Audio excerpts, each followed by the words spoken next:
this video, I'm going to show you how I two-ply a yarn or a single from a center pull ball. Sometimes when I start a fiber, I am not sure how I'm going to ply it. I may think that I'm going to Navajo ply it or do some other kind of plying, but I might not know specifically how I'm going to ply it. So I will spin the entire bump of fiber onto one bobbin.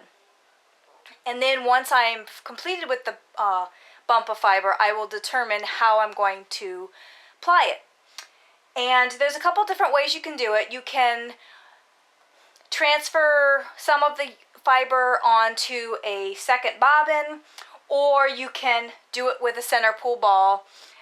And this, I think, is the easiest way now that I know how to do it.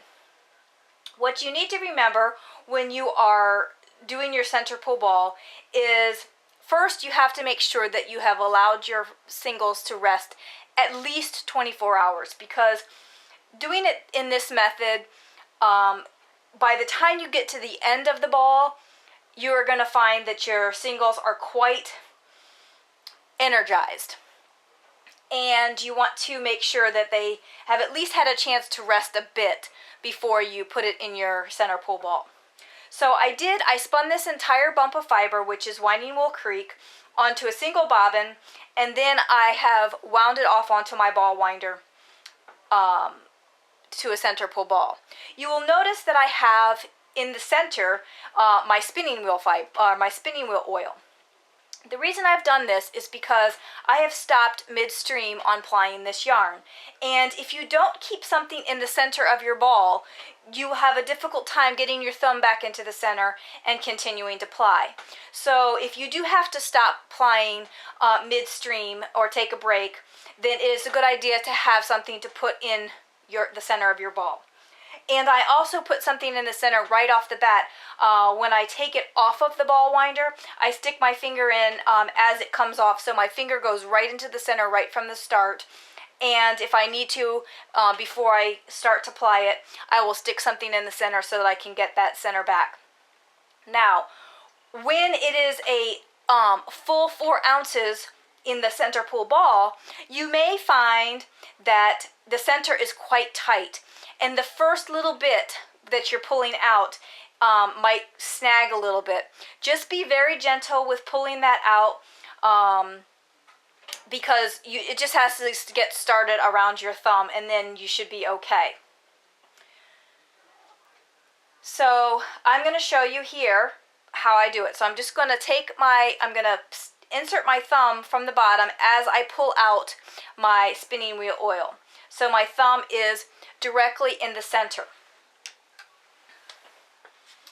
And I'm applying this in a S-twist, so I'm going to go counterclockwise. And my wheel is on, it's on the table. Okay. So I'm going to start my wheel, and I'm going to keep tension on both the one that's coming out of the center as well as the one that's coming on the outside. And I'm just going to run my hand up. I'm going to pull out a length. I'm going to let this go in. I am keeping tension on it. Hope you can see that. On both, so that as I'm treadling, the twist is going evenly with both plies. I don't keep my finger in between like this. Sometimes when you're plying, you can keep your finger in between. Usually when I'm doing this, I don't really, because at the other end of the ball, my finger is between down here. So I think that's kind of enough. And then you're just going to continue making sure that before you allow the yarn to go into the orifice, that it has enough twist on it.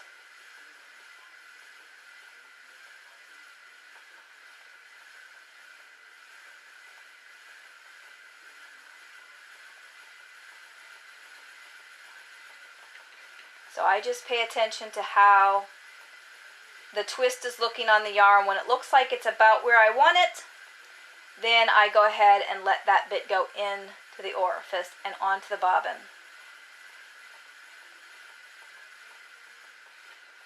I'm trying a different angle here. See if I can show you a different angle.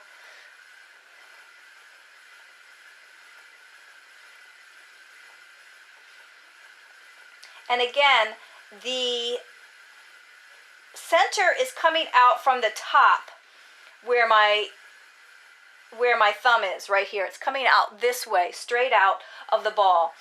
I made the mistake before that I had it coming from the bottom, and that was the wrong way to do it.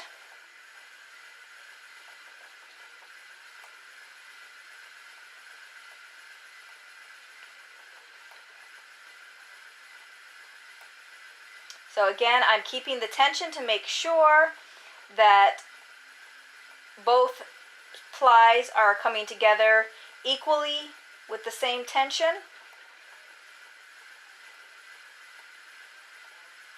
And I didn't have any trouble getting this one started because the center is quite large now. I have quite a bit on my bobbin already that I've already plied. But when I did get started on this, I did struggle every time I would take my thumb out and put the spinning wheel oil in the center, and then once I got started again the next time, I did struggle a little bit to get it started, but once I had that first one through, first one around the thumb, then it was fine. Now, typically I don't have problems with breakage. Sometimes a single might get a little bit too thin, and then that might break the single. But typically I don't have that problem. But if you do have that problem, you're going to need to know how to attach it. So I'm going to go ahead and break my yarn here, just so you can get an idea. So I've broken my yarn, and now I have to reattach it. And what I will do, I broke the one from the center of the center pull ball, and what I will do is I will just lay it with the other fibers a little bit up from where, or so it's at one point you're going to have three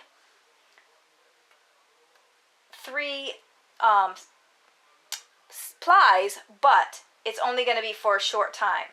So I will lay it up in there, make sure that I get it twisting with the other plies. Let the other one come down and twist around it. It is kind of difficult only because you only have two hands, and one of your hands is in the bobbin. So there it is, very loosely. I hope you can see that if it's close enough, but it's very loosely intertwined with the other two plies. Now I will go ahead and start continuing to twist it, and then just keep going. So all I did, and I do have a little piece from the third ply that I probably could trim off at a later time if it doesn't keep itself inside there, but you just need to make sure that you trim it or twist it enough when you're doing a ply.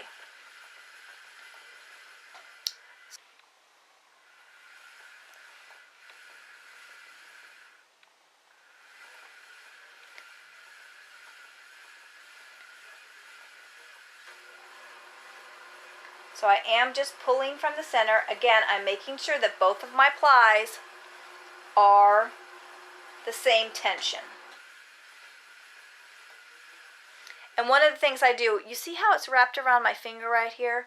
This is one of the things that I do to help keep that tension, is I stop it every time. I only unwrap it one time and then stop it until I make sure that there's enough twist in that yarn.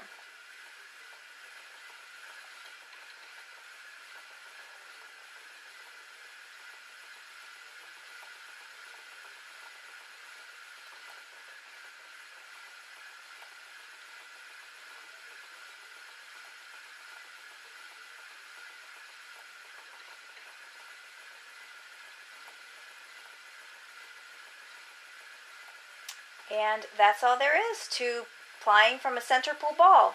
If you have any questions about doing it from the center pull ball and you're still, even with my description, you're not quite sure how to do it, let me know and I can do a separate video on how to take your yarn from your bobbin and put it into a center pull ball. But I just do it right on my ball winder, and I just make sure that as I'm transferring it over to the ball winder, I put the bobbin on my Lazy Kate and allow the fiber or the single to come off and onto the ball winder. And then when I take it off the ball winder, I am very careful to stick my thumb right down in the center. I do not let it collapse down like I would normally do if I were to take a skein of yarn off my ball winder. You have to put your finger in there immediately because it will collapse on itself right away. And trying to get your finger in there after the fact, I have never been successful at it. So my suggestion is just to get your finger in there right from the get-go, and you shouldn't have too much of a problem. And it is easiest if you can ply the entire skein all at once, or ply the entire ball all at one time. But again, if you need to take a break or you have to stop for some reason, then it is definitely a good idea to put something in the center and leave it directly next to your wheel. I do try and put a table directly next to it so that you can't really see the table, but there is a table. I do have a table here, and I just put the ball directly next to it and I leave it. Sometimes with my cats, I like to cover the whole wheel and the skein, or if I'm doing it from my Lazy Kate, I will cover everything up because these little bits of yarn the cats find very attractive and they will come and chew on it. So I will sometimes cover it up with a towel, and then it is less likely to entice them to chew on my yarn. So I hope you enjoyed this tutorial, and I hope you will come back to see some of the other tutorials that I have for spinning.